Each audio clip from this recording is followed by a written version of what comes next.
నమస్తే అండి, welcome to tree media devotion.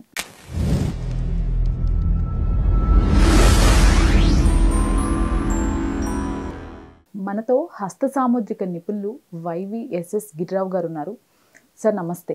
నమస్తే అమ్మా. సరే, మనకి అదృష్ట రేఖ నుంచి ధనం వస్తుందా లేదా ఇంతవరకు డిస్కస్ చేసుకున్నాము. కానీ కొంతమంది సార్ మేము అప్పుల పాలైపోయాము, నా స్నేహితుడికి అప్పిచ్చి మోసపోయానని, లేకపోతే బిజినెస్ లో పెట్టి విపరీతంగా లాస్ వచ్చింది, కొంతమంది అసలు నేను ఏ పని చేసినా కలిసి రావట్లేదు సార్, అదేంటో నాకు అర్థం కావట్లేదు అని కొంతమంది అంటూ ఉంటారు. మనకి అదృష్ట రేఖ నుంచి ఇవి కూడా తెలుసుకోవచ్చు అంటారా? దురదృష్టాన్ని అదృష్ట రేఖ నుంచి మనకు వచ్చే దురదృష్టాన్ని తెలుసుకోవచ్చు. అది అంటే మనకి ప్రొఫెషన్, ఆస్తి ఎప్పుడు వస్తుంది, ఎంత వస్తుంది, దాంతోపాటు ఏంటంటే ఇందులో అంటే కొంచెం బాధాకరమైన శాస్త్రాన్ని శాస్త్రంగా చెప్పుకోవాలి కాబట్టి కొన్ని చెప్పక తప్పదు. ఇది మీది ఏదైతే మనకి అదృష్ట రేఖ అనుకున్నామో ఇలా వెళ్తుంది కదా, ఈ వెళ్ళేటప్పుడు ఇక్కడ 2 లైన్స్ ఉన్నాయి. దీనేనో శిరోరేఖ అన్నాం, దీని హృదయ రేఖ అన్నాం. మామూలుగా ఫిజికల్ బాడీలో ఏంటంటే శిరస్సు పైన ఉంటుంది, హార్ట్ కింద ఉంటుంది. కానీ ఇక్కడ ఏమవుతుంది, హెడ్ కింద ఉంది, హెడ్ లైన్ కింద, హార్ట్ లైన్ పైన ఉంది. ఇది గుర్తుపెట్టుకోవాల్సిన ఫండమెంటల్గా. ఈ 2 రేఖలు ఇలా అడ్డంగా ఉంటాయి. ఉన్నప్పుడు ఈ పైకి వెళ్తున్నటువంటి ఫేట్ లైన్ ఏదైతే ధనరేఖ ఉందో అది ఈ లైన్ కంటిన్యూ అవ్వచ్చు, తర్వాత ఎక్స్టెండ్ ఉండదని. ఈ లైన్ కంటిన్యూ అప్పుడు కూడా ఇందులో ఒక 2 రకాల గ్యాప్లు వస్తాయి. అంటే ఈ లైన్ ఇలా ఉంటే కొన్నేమో ఇలా వచ్చి ఈ మధ్యలో గ్యాప్ వస్తుంది. కొన్ని లైన్స్లో ఈ 2 లైన్లో ఈ రేఖ ఇలా ఉంటుంది, ఈ రేఖ ఇలా ఉంటుంది. అంటే ఈ హెడ్ లైను హార్ట్ లైన్కి మధ్యలో ఈ రేఖ ఖచ్చితంగా గ్యాప్ వస్తుంది. అంటే కంటిన్యూగా వెళ్తున్న దాంట్లో మధ్యలో గ్యాప్ ఉండొచ్చు, లేకపోతే ఈ రేఖ ఇక్కడ దాకా వచ్చాక ఇక్కడి నుంచి రేఖ ఉండొచ్చు. ఇలా కనుక ఈ రెండింటి ఈ ధనరేఖలో మనక బ్రేక్ వస్తే అది డ్యామ్ షూర్గా మనం ఏం చెప్పచ్చు అంటే, మనకి కొంతమంది మీరు చెప్పినట్టుగా నా షూరిటీస్ పెడుతుంటాం. మంచి ఫ్రెండ్ అయి ఉంటాడు, మంచి ఇబ్బందికరమైన విషయం ఉంటుంది, ఈ షూరిటీస్ పెడుతుంటారు. లేకపోతే కొంతమంది గబుక్కునేది అత్యవసరంగా ఇబ్బందిగా ఉందంటే మనకు బాగా క్లోజే, అందులో మనకి ఏ రోజు రిమార్క్ చేసేవాడు కాదు, మనకు మంచి ఆప్తుడు, మనకు అండగా ఉండేవాడు. గబుక్కున 10 లక్షలు అర్జెంటుగా ఉంది, నాకు 30 లక్షలు ఉంది అర్జెంటుగా ఉంది, లేకపోతే నాకు కొంచెం షూరిటీ పెట్టి అర్జెంటుగా నేను చిట్టిపాట పాడని తీసుకోవాలనుకుంటూ మన రేఖలో, ఆయన రేఖలో కాదు, మన రేఖ కనుక ధనరేఖలో ఈ 2 రేఖల మధ్య కనుక గ్యాప్ వచ్చింది అంటే, మనం వాళ్ళకి షూరిటీ పెట్టాము అంటే వాడి యోగం పక్కన పెట్టండి, మన యోగం వల్ల వాడు కట్టలేడు, కట్టాలనిపించదు వాడికి. అంటే మినిమంగా చెప్పాలంటే ఒక 10,000 20,000 అని కాదు, మినిమం ఒక 3 లక్షలు 5 లక్షలు 10 లక్షలు 20 లక్షలు ఆ రేంజ్లో పెద్ద దెబ్బ తగులుతుంది. ఇది ఫండమెంటల్గా గుర్తుపెట్టుకోవాల్సిన రేఖ ఏంటంటే, ఈ రేఖ కనుక మధ్యలో ఇలా ఉన్నా ఎలా ఉన్నా సరే ఈ మధ్యలో కనుక కట్ అయింది అంటే, ఈ 2 రేఖల మధ్య ధనరేఖ కట్ అయింది అంటే, గట్టిగా చెప్పాల్సింది ఏంటంటే, మనం చూసుకుని అంటే మన ఇంట్లో పిల్లలకి కానీ, మన భర్తకి కానీ, మన భార్యకి కానీ చూసుకున్నప్పుడు, ఇప్పుడు నాకే అలా ఉందనుకోండి, వెంటనే మా ఆవిడ తీసుకోవాల్సిన ప్రాథమిక కేర్ ఏంటంటే, నాకు కొన్ని మొహమాటాలు ఉంటాయి.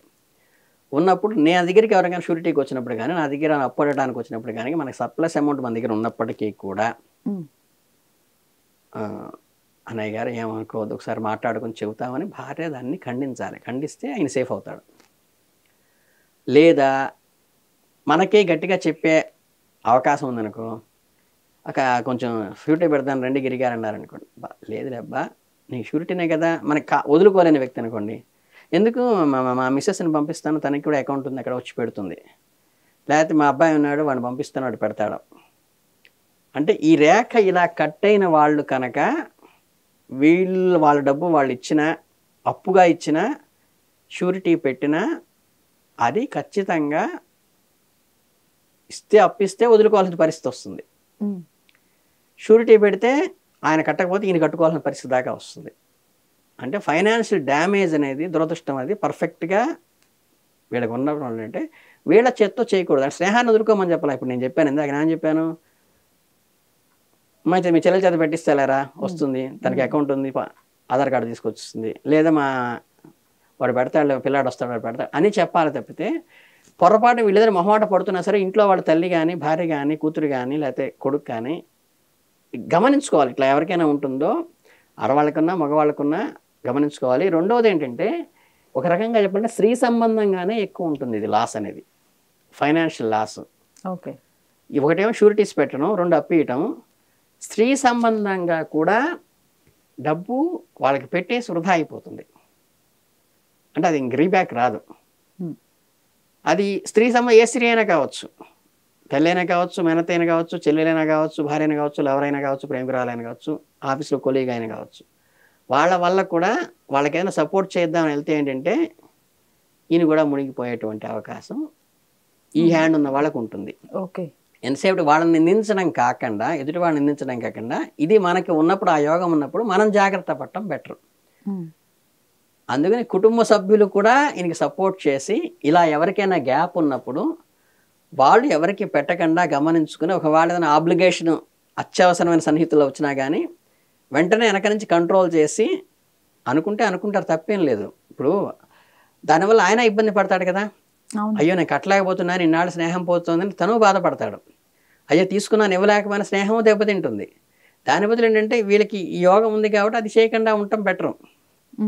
మేమేంటంటే ఇప్పుడు మన కుజుడు కనుక నెగిటివ్గా ఉన్నప్పుడు యాక్సిడెంట్లు ఆయుధాలు వీటితో ఉన్నాడు అనుకోండి, వాటికి దూరంగా ఉంచాలి ఆయన్ని. ఉంచినప్పుడు కొంతలో సేవ్ అవుతాడు. ఓకే, అది చంద్రుడు బాగాలేనప్పుడు మానసికమైన ప్రెషర్ ఆయనకి ఇవ్వకూడదు, ఇస్తే ఆయన తట్టుకోలేడు.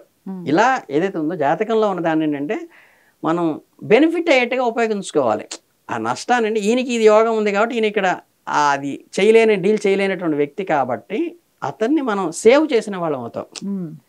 ఎంతసేపటికి ఇన్సాల్వ్ చేసుకున్నా సరే చాదస్తంగా వెళ్ళవాకండి. దానికి ఏదో పూజలు పునస్కారాలు కాదు, మనం చక్కగా జపధ్యానాలు చేసుకుంటే చెప్తుంది, వేరే హోమాలు అవన్నీ కాదు. ఇవేంటంటే అవి దోషం ఉంటుంది కాబట్టి ఇలా ఉన్న వాళ్ళకి దాన్ని కేర్ తీసుకుని జాగ్రత్త తీసుకుని, ఇప్పటికే జరిగిపోయింటే చేయగలలేదు. జనరల్గా మీరైనా సరే మీరు అబ్జర్వ్ చేసుకోండి, మీరు మీ ఫ్రెండ్ సర్కిల్లో ఆఫీస్లో సరే ఎవరికైనా బ్రేక్ అయిందంటే మొహమాటం లేకుండా అడగండి, బాబు అప్పటికి జరిగిపోయి ఉంటే ఏం చేయలేం, జరగకపోయి ఉంటే నీ జీవితంలో ఇది ఉంది కాబట్టి బీ కేర్ఫుల్ అని స్పష్టంగా చెప్పచ్చు. ఇది మీరు ఒకసారి ప్రాక్టికల్గా కూడా చూసుకుని చేయొచ్చు. థ్యాంక్ యూ, చాలా సంతోషం.